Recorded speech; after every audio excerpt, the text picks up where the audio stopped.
Assalamualaikum warahmatullahi wabarakatuh. Waalaikumsalam warahmatullahi wabarakatuh. Puji syukur tak lupa kita panjatkan kehadiran Allah Subhanahu wa taala yang telah memberi rahmat dan karunia kepada kita bersama. Kita bisa berkumpul di ruangan kelas kita ini guna melaksanakan observasi kepala sekolah. Observasi kepala sekolah sekarang saya ambil RHK-nya, yaitu memandu perencanaan pembelajaran. Upaya memandu pertemuan perencanaan program dan anggaran sekolah berbasis data untuk pengelolaan peningkatan kualitas pembelajaran. Setelah dilihat dari rapor pendidikan, kualitas pembelajaran kita menurun. Kita harus mencermati kualitas pembelajaran.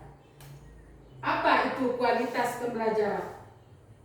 Yaitu tingkat baik buruk atau mutu suatu proses mengajar yang mencakup pemahaman siswa terhadap materi, keterampilan berpikir kritis dan kreatif, serta pembentukan karakter. Ini terwujud ketika guru dapat memainkan perannya dengan tepat sesuai kebutuhan siswa, sehingga siswa menjadi aktif, antusias dalam belajar. Untuk mencapai kompetensi yang diharapkan, dengan dukungan kurikulum yang relevan, lingkungan belajar yang kondusif, dan pemahaman teknologi yang efektif. Kita harus mencermati akar-akar permasalahannya. Kita lihat dari aspek-aspek kualitas pembelajaran. Apa peran kita sebagai guru? Yang pertama, peran guru yang tepat. Guru berfungsi sebagai motivator, pendidik, dan fasilitator yang mengakomodasi keberagaman potensi siswa. Kemudian, kurikulum yang relevan. Penyusunan kurikulum yang tepat dan inklusif menjadi dasar siswa memahami materi dan mengembangkan pemikiran kritis. Selanjutnya, lingkungan belajar yang kondusif.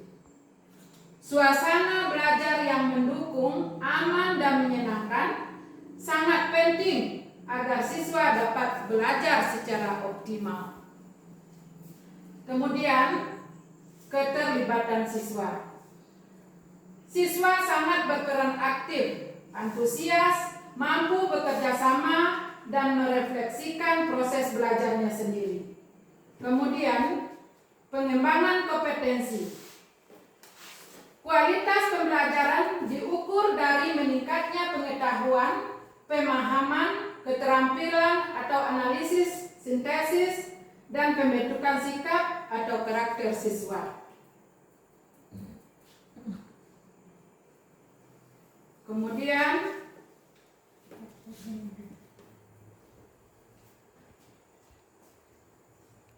faktor-faktor penentu dari akar masalah. Apa penyebabnya pembelajaran kita menurun? Yang pertama, desain kurikulum. Desain kurikulum yang efektif, termasuk materi dan konteks pembelajaran, sangat penting bagi kita untuk meningkatkan mutu pembelajaran. Kemudian, metode pembelajaran. Pemanfaatan model dan strategi pembelajaran yang inovatif untuk merangsang kreativitas siswa. Kemudian, pengelolaan kelas. Penciptaan suasana kelas yang menarik dan kondusif. Juga sebagai faktor penentu kita untuk meningkatkan pembelajaran. Kemudian lanjut, penggunaan teknologi. Pemanfaatan media dan teknologi yang tepat untuk mendukung pemahaman materi. Kemudian dukungan institusi. Adanya dukungan kebijakan dan sistem penjaminan mutu pada tingkat kelembagaan.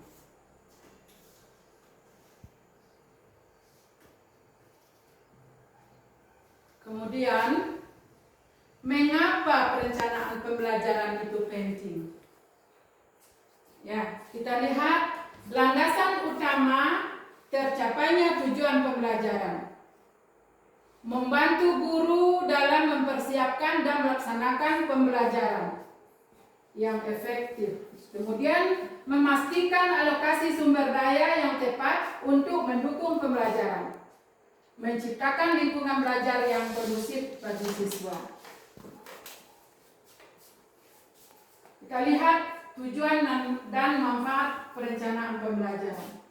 Yang pertama, memandu pembelajaran. Kita harus memastikan pembelajaran berjalan dengan lancar dan terstruktur. Kemudian, meningkatkan efektivitas. Menjamin bahwa tujuan pembelajaran tercapai secara efektif. Kemudian, mengoptimalkan waktu. Kita harus memanfaatkan waktu pembelajaran secara maksimal. Kemudian, lanjut kita meningkatkan kualitas, menyediakan bahan ajar dan metode yang sesuai dengan kebutuhan. Nah, jadi, untuk persiapan pembelajaran kita memang harus ada perencanaan. Nah, jadi komponen-komponen dalam perencanaan pembelajaran. Jadi untuk pembelajaran kita bisa meningkat, kita harus sebagai guru harus benar-benar mempersiapkan. Yang pertama, kita harus menganalisis kebutuhan. Jadi dalam persiapan pembelajaran kita harus analisis dulu kebutuhan siswa, memenuhi kebutuhan dan karakteristik para peserta didik. Jadi kita harus di awal harus kita analisis bagaimana dan apa kebutuhan anak didik kita, apa kebutuhan peserta didik kita. Kita harus bisa di awal sebelum pembelajaran kita harus merencanakan. Kemudian kita harus tahu tujuan pembelajaran. Memutuskan tujuan pembelajaran yang spesifik, terstruktur, dapat dicapai dan berjangka waktu. Nah, jadi kita harus tahu sampai apa tujuan pembelajaran yang akan kita laksanakan. Kemudian kita harus pandai memilih materi yang relevan dan sumber-sumber belajar yang mendukung. Nah, itu dari awal-awal perencanaan yang harus kita laksanakan. Bagaimana kita menganalisis kebutuhan peserta didik kita? Yang pertama, mengidentifikasi kebutuhan karakter peserta didik kita. Kita lihat apa yang dibutuhkan oleh anak didik kita. Yang kedua, kita analisis. Menganalisis data yang terkumpul untuk menentukan kebutuhan anak didik kita. Yang ketiga, penyesuaian. Menyesuaikan perencanaan pembelajaran agar sesuai dengan kebutuhan belajar. Nah, perencanaan kita disesuaikan dengan kebutuhan peserta didik kita. Kemudian penentuan tujuan pembelajaran. Dalam penentuan tujuan, kita harus lihat yang pertama tujuan yaitu kognitif. Kita lihat kognitifnya yaitu kaitan dengan pengetahuan dan pemahaman siswa. Yang kedua, afektifnya, yaitu tujuan yang berkaitan dengan sikap dan nilai emosi. Nah, kita harus tahu sikap dan emosi peserta didik kita. Kemudian kita tentukan psikomotoriknya, tujuan yang berkaitan dengan keterampilan dan kemampuan motoriknya.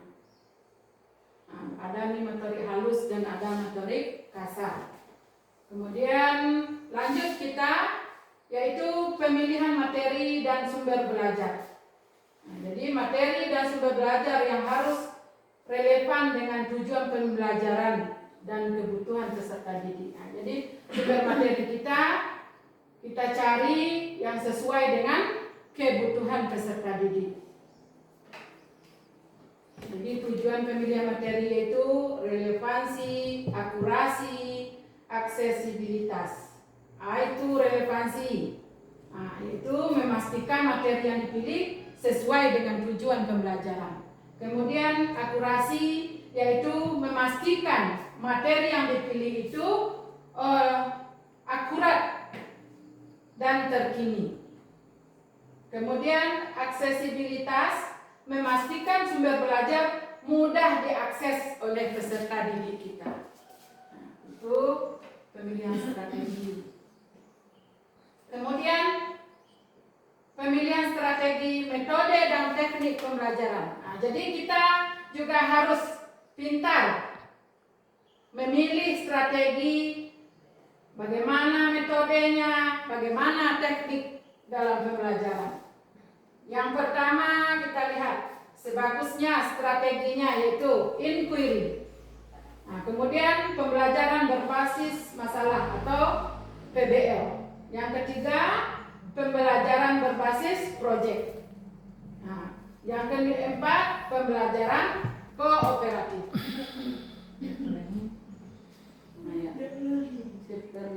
Kemudian metode kita pakai metode diskusi, presentase, dan metode lainnya.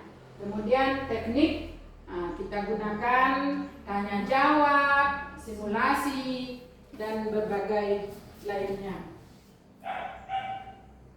Kemudian dalam peningkatan pembelajaran kita juga harus adakan pengorganisasian kegiatan pembelajaran.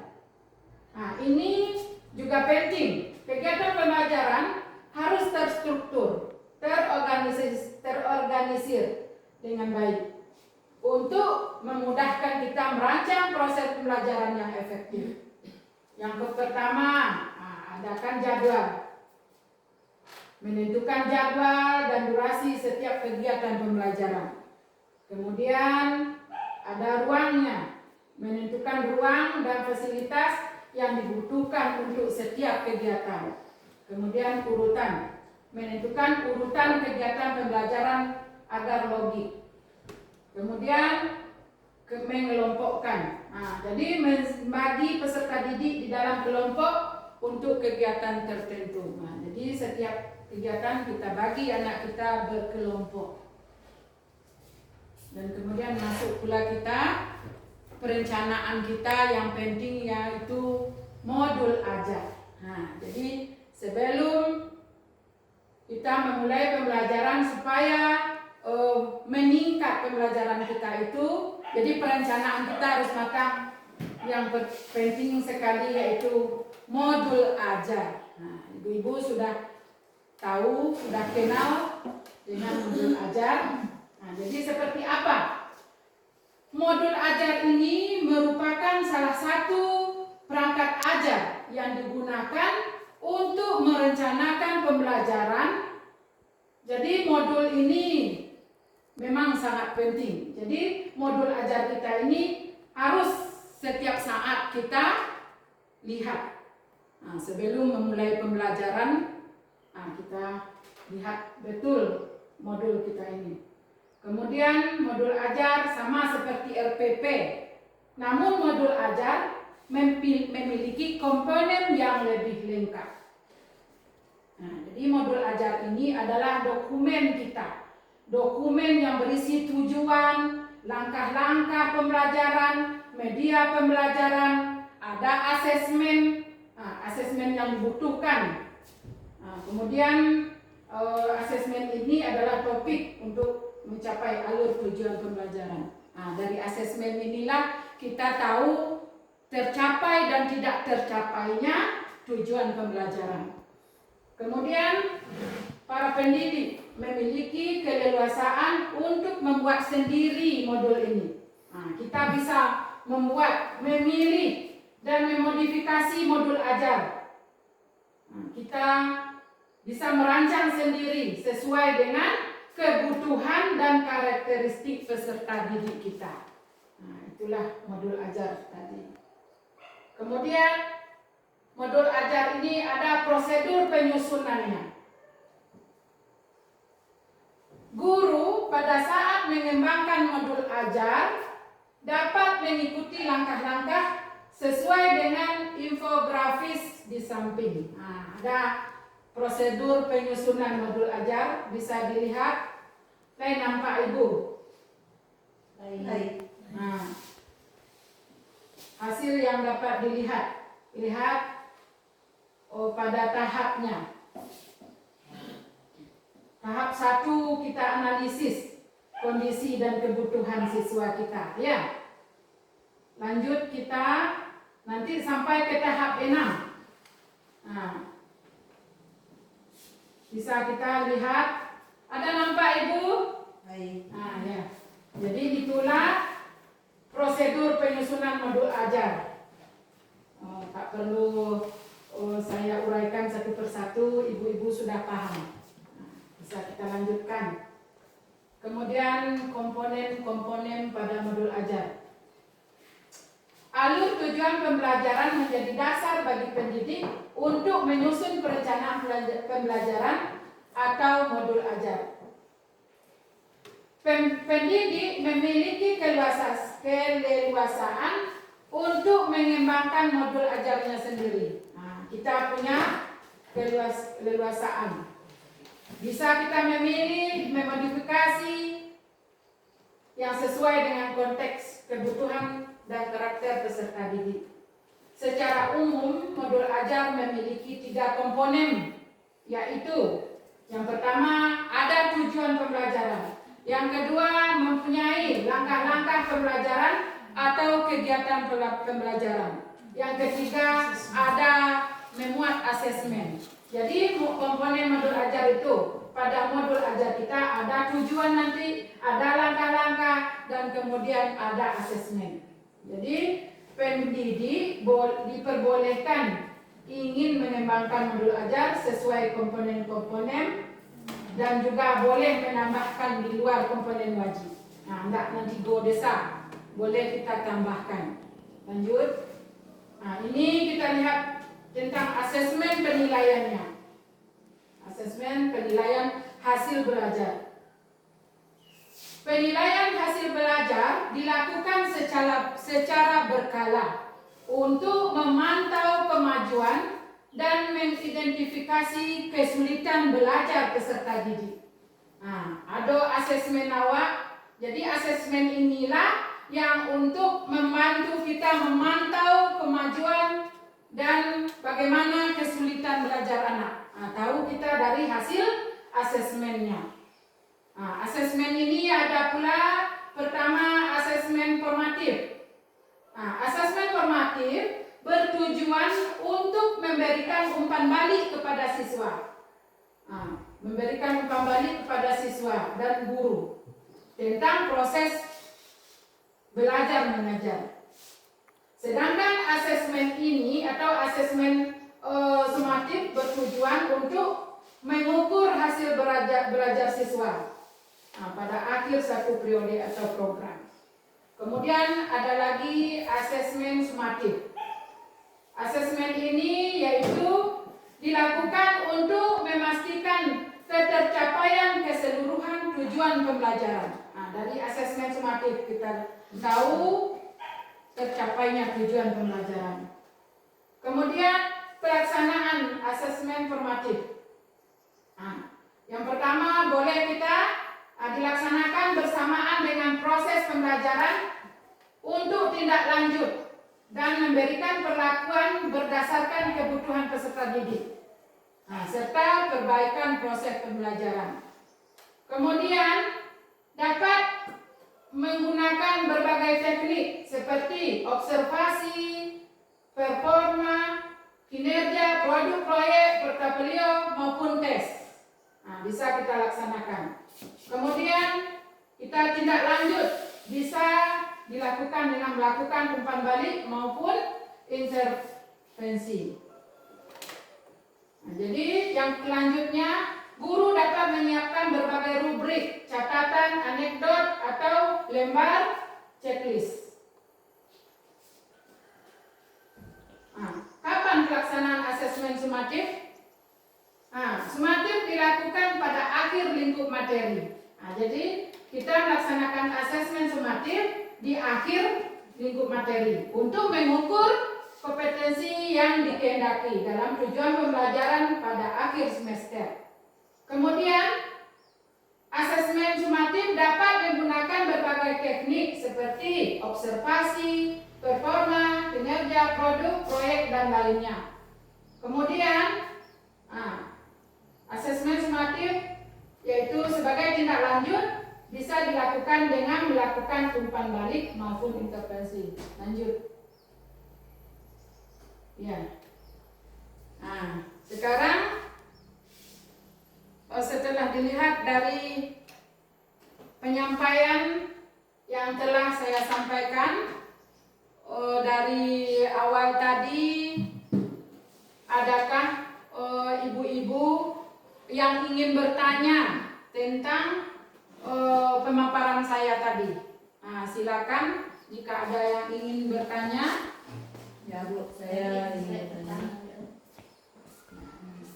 Nah, ya silakan Ibu Margareta. Terima kasih, saya ucapkan kepada Bu Kepala Sekolah. Pertanyaan saya di sini, mengapa penting bagi guru untuk melakukan analisis pembelajaran? Ya, Terima kasih. Ya, pertanyaan bagus sekali. Mengapa penting bagi guru untuk menganalisis kebutuhan peserta didik Pembelajaran. Ya, baik, akan saya coba menjawabnya.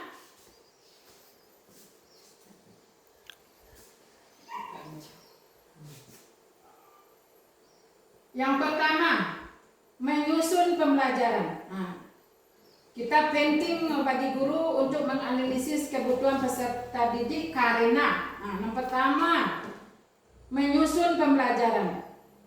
Guru bisa memilih metode, media, dan materi yang sesuai dengan kemampuan gaya belajar siswa. Kemudian, untuk meningkatkan motivasi. Jadi, kita harus bisa melakukan analisis pembelajaran guna meningkatkan motivasi. Jadi, harus kita beri dia motivasi ya dalam menganalisis kebutuhan. Nah, jadi gunanya analisis pembelajaran itu meningkatkan motivasi, yaitu pembelajaran lebih menarik dan relevan sehingga siswa lebih bersemangat dalam belajar. Kemudian kita bisa mengatasi kesulitan belajar, yaitu guru dapat menemukan masalah yang dihadapi siswa dan memberikan bantuan yang tepat. Kemudian dapat mencapai tujuan pembelajaran. Jadi proses pembelajaran jadi lebih efektif sehingga hasil belajar sesuai dengan yang diharapkan. Nah, mungkin itu yang dapat saya jawab tentang pertanyaan Ibu Margareta. Selanjutnya, adakah ibu yang lain ingin bertanya? Nah, ya, silakan kepada Ibu Neni Putrianis. Berdasarkan pemaparan Ibu Kepala Sekolah tadi, di sini saya mau bertanya yaitu tentang metode apa yang paling disarankan untuk siswa yang kurang minat belajarnya. Bagus sekali pertanyaan. Jadi metode apa yang harus kita gunakan, yang bagus kita gunakan supaya anak kita bagaimana tadi? Supaya anak yang kurang minat menjadi berminat. Yang pertama kita gunakan metode yang paling disarankan adalah metode pembelajaran aktif. Nah, seperti digunakan game diskusi kelompok, dan metode lainnya seperti yang nyata, umpamanya di pembelajaran IPA, yaitu ayat kontekstual, pembelajaran nyata. Kita bawa anak kita meneliti tumbuhan, mengamati, itu di bidang pembelajaran IPA. Umpamanya di matematika, diajak dia ke kantin, berbelanja. Uang yang kita berikan berapa kembalinya? Itu kontekstual, yaitu pembelajaran yang nyata. Mungkin itu bisa membuat anak menarik dalam pembelajaran dan juga memberikan permainan game-game. Dalam pemberian permainan game bisa menambah untuk kualitas pembelajaran, membuat anak lebih menarik dalam pembelajaran. Itu boleh juga kita berbasis cerita, menonton. Kalau anak umpamanya, kalau kita sudah tadi melihat, menganalisis kebutuhannya, ini anak yang hobinya menonton, ini dia hobinya mendengarkan kita bercerita. Berdiferensiasi. Jadi kita bisa melihat kebutuhannya. Jadi dengan cara itu mungkin kita bisa meningkatkan atau membuat anak itu bertambah minatnya dalam pembelajaran. Tolong nanti dicoba. Kita coba supaya meningkat kualitas pembelajaran kita. Ada mungkin saran dari ibu-ibu yang lain tentang penuturan atau yang sudah saya jelaskan untuk lebih bagusnya, ada yang memberi saran atau bagaimana? Baiklah, di sini saya tidak akan mengajukan pertanyaan lagi. Sepanjang diskusi kita tadi tentang perencanaan pembelajaran, di sini saya cuma barangkali berpasaran. Ada beberapa hal pokok yang penting bagi guru dalam perencanaan pembelajaran yang berpusat pada peserta didik. Pertama sekali yaitu kita harus memperhatikan kebutuhan peserta didik, minat dan gaya belajar. Untuk itu dari pemahaman tersebut nanti kita bisa mengembangkan pendekatan, model ataupun metode pembelajaran yang sesuai untuk setiap kebutuhan peserta didik. Kemudian juga sebagai masukan barangkali dalam menyusun RPP, sebaiknya kita itu mencantumkan tujuan pembelajaran yang jelas dan terukur, serta menyiapkan asesmen sesuai dengan tujuan yang telah kita rumuskan. Kemudian juga guru bisa mempertimbangkan di sini model-model pembelajaran yang tepat untuk setiap materi, katakanlah materi ataupun keterampilan-keterampilan yang harus dikuasai oleh siswa. Barangkali itu saja masukan dari saya. Kalau ada yang lain dipersilakan menambahnya. Ada yang lain? Demikian menurut saran dan masukan dari Bu Ermayanti, yaitu bagus sekali. Mudah-mudahan dengan apa yang beliau sarankan dan masukan tadi dan saya sudah jelaskan, mudah-mudahan pembelajaran kita ke depannya lebih meningkat. Itu harapan saya. Demikianlah acara observasi kepala sekolah supaya dapat meningkatkan pembelajaran ke depannya. Itu harapan saya. Demikianlah saya tutup dengan membaca Alhamdulillahirabbil alamin. Saya sudahi dengan Assalamualaikum warahmatullahi wabarakatuh. Waalaikumsalam.